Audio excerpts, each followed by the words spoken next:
And hello everyone, welcome to another edition of the Red October Network. Glad to be back. I know our last video was a big hit on taking a walk, so we're going to do it again. As you know, right now it's pretty warm out here. Today is January 31st, and it's 2012, and here it's about 6 o'clock at night, and we are enjoying 60-degree weather. So I'm wondering to myself, why are we having such warm weather? Could it be a sign of things to come? And yes, people are looking strange at me because I'm videotaping myself, so I have to kind of put the camera down. But anyways, why has it been this way? You know, why is it so warm? Well, I can tell you, it's nice to take a walk outside when it's this nice, but I guess I could give you a little insight about why it's been so warm. I want you to take a look at the jet stream. I'll include a link right now. I'm walking up a big hill, so that's why I'm out of breath. But, yeah, so if you look at the jet stream, we're probably going to see this, and you see to yourself, man, what is this big, large thing we're seeing up there? That's called a ridge. Now, last winter we had basically what, now for was a nice Crown Vic, by the way. We had what was called a trough, and so we had this trough, and what do you know? It was really cold. And what happens is whenever you have a trough, what you have is you have cold weather, low pressure, basically everything that you think of with winter. But in exchange for that, now we have a ridge. And we have that, and that's primarily kept us cut off from the really cold air. Jet stream is about 200, 300 miles too far north this year. And so, if you think about it, with the jet stream so far north, we've been really cut off. At the same time, the jet stream's been mostly east to west or west to east. Not a lot of digging in there. So everybody says, well, what's digging? Digging's when you get the jet stream to kind of do this. And you get all the low pressure systems to gather up moisture from one end, or near the equator, near the tropics down in Florida, and you get it to mix with other air. Now, unfortunately, that hasn't happened this year. We've been cut off, and so it's been dry. You can kind of see there's no snow. None at all. I mean, it's really moist ground. You can kind of see that. It's kind of strange, but you think about it, and at the end of January, you have no snow in Pittsburgh. But you can kind of see that this ground is a little moist.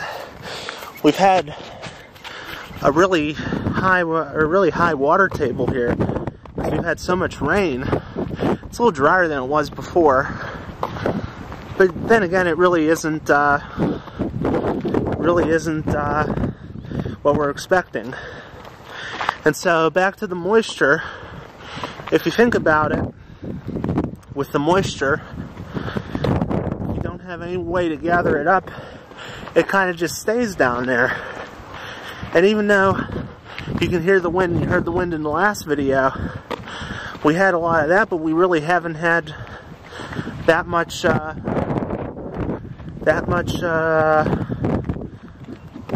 moisture come up with this air. Air tends to kind of disperse as it gets further north. It's something called expansion. You'll learn about it in meteorology. But at the same time, we've had a lot of that, and we've had a lot of just dry air. And that helps because moisture tends to warm and cool faster, or slower, rather, than dry air. Dry air cools quick, warms quick, because there's no moisture. Moisture tends to absorb the sun's energy. It's not as transparent. Our air right now is actually very transparent. Almost 90% transparent to solar energy. And so, at that same time, you kind of have an expectation of, you know, having this dry air and really being this kind of very temperamental temperature, which I guess means it's appropriately named. So what does this mean for the long term? Well, it's not global warming, I'll just tell you that right now. Just unusual weather pattern, just like last year was an unusual weather pattern. And there's nothing that says it can't be a repeat of that. The same weather pattern is replicating itself. It's kind of hard to. And it's quite unusual to have this time of year. But it doesn't mean anything for the politicians. It doesn't mean much of anything, actually. So, the thing is with it is you gotta give it some thought. Let me know what you think. Does this give political ammo for the liberals? I guess you could say. Not really. I think it just gives us a little bit of solace. You know what I mean? You just tend to kind of ignore this as a meteorologist. Earth sciences tend to be very complicated, a lot more complicated than people will give you credit for. But then again, what can I say? You get beautiful days like this in the middle of January. But there's not a lot of that comes around usually. I mean, it's typically we get this kind of weather and then we get inundated. You know, I'm not gonna curse it, knock on my pants, or knock on wood because I don't have, or knock on my pants because I don't have wood. But you know, the media does so much of polarizing, no pun intended, our society.